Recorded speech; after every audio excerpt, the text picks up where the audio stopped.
Indonesia adalah negara yang kaya akan mitologi dan kisah-kisah rakyat. Salah satu yang paling terkenal adalah cerita tentang Nyi Roro Kidul, Sang Ratu Laut Selatan. Namanya dikenal luas, terutama di Pulau Jawa, sebagai penguasa lautan yang kuat, sakti, dan penuh misteri. Tapi, siapa sebenarnya Nyi Roro Kidul? Mengapa sosoknya begitu dihormati dan bahkan ditakuti oleh masyarakat? Kisah Nyi Roro Kidul ini sangat menarik karena bukan sekadar legenda biasa. Banyak orang percaya bahwa ia adalah sosok nyata. Bahkan ada yang mengklaim pernah bertemu dengannya atau mendapat tanda-tanda kehadirannya. Misteri ini membuat mitos Nyi Roro Kidul semakin hidup di hati masyarakat.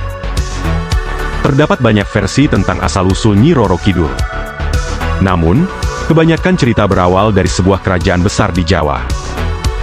Menurut salah satu versi, Nyi Roro Kidul adalah seorang putri kerajaan yang dikutuk karena kecantikan dan keahliannya dalam ilmu kanuragan.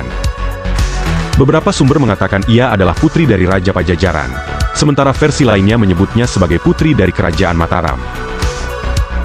Menurut cerita ini, sang putri jatuh sakit parah dan tubuhnya penuh dengan borok yang tidak dapat disembuhkan. Merasa dipermalukan, ia mengasingkan diri dan berdoa kepada para dewa agar diberi jalan.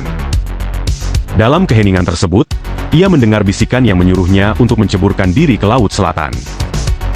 Disinilah ia menghilang dan kemudian dipercaya kembali dalam wujud yang berbeda, sebagai penguasa Laut Selatan, dengan nama baru, Nyi Roro Kidul.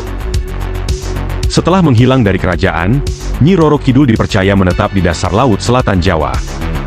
Di sanalah ia menjadi penguasa wilayah itu, menjaga lautan dan semua makhluk yang berada di dalamnya.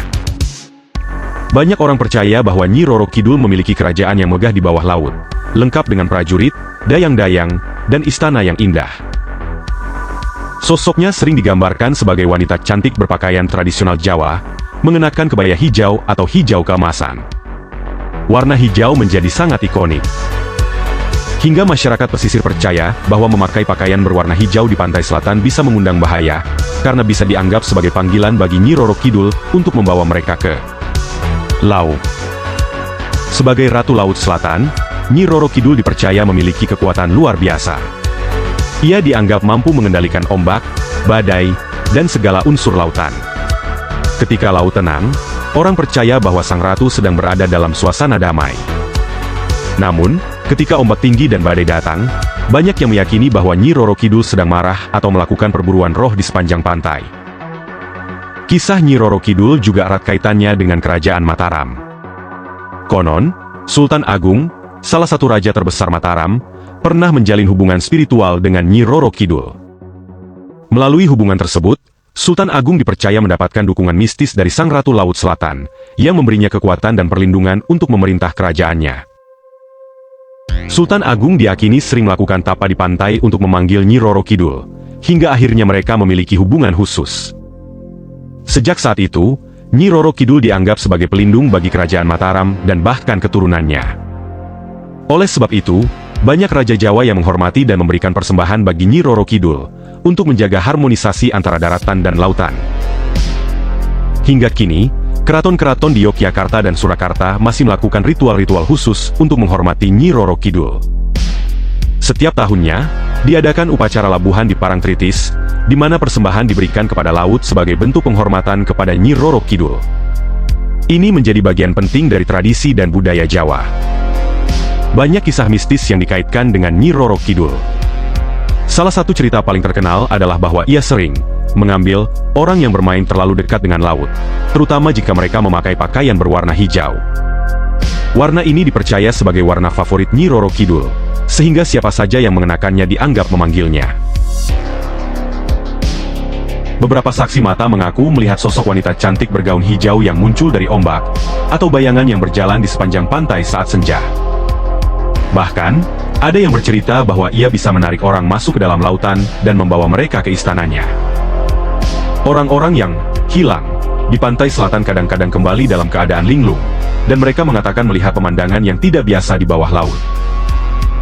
Fenomena ini menimbulkan rasa takut dan misteri, sehingga masyarakat sekitar selalu menghormati pantai selatan sebagai wilayah kekuasaan Nyi Roro Kidul. Mereka percaya, jika tidak berhati-hati atau tidak menunjukkan rasa hormat, orang bisa menghilang tanpa jejak. Meski cerita tentang Nyi Roro Kidul sudah ada sejak ratusan tahun lalu, hingga kini kisahnya masih hidup dan dipercaya oleh banyak orang. Masyarakat di sekitar pantai selatan, seperti di Parangtritis, Pangandaran, dan Pelabuhan Ratu, masih melakukan upacara atau ritual tertentu sebagai bentuk penghormatan kepada Nyi Roro Kidul. Selain itu, kisah Nyi Roro Kidul juga menarik perhatian para wisatawan dan penggemar mitologi dari berbagai negara. Banyak yang datang ke pantai selatan bukan hanya untuk menikmati pemandangan, tapi juga untuk merasakan aura mistis yang diakini menyelimuti wilayah ini. Bahkan, beberapa hotel di kawasan Pelabuhan Ratu menyediakan kamar khusus untuk Nyi Roro Kidul, yang dianggap sebagai tanda penghormatan dan permintaan perlindungan dari Sang Ratu Laut Selatan. Budaya populer juga turut mempengaruhi bagaimana sosok Nyi Roro Kidul dipandang. Beberapa film, novel, dan karya seni menggambarkan Nyi Roro Kidul sebagai tokoh yang menarik dan kuat, mencampurkan elemen-elemen mistis dengan perspektif modern. Hal ini membuat legenda Nyi Roro Kidul tetap relevan dan menarik bagi generasi muda. Ada berbagai teori dan penafsiran tentang siapa sebenarnya Nyi Roro Kidul.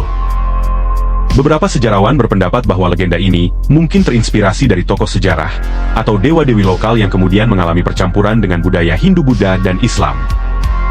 Pengaruh dari kerajaan-kerajaan di Jawa dan hubungan mereka dengan laut menjadikan cerita ini lebih kompleks dan kaya.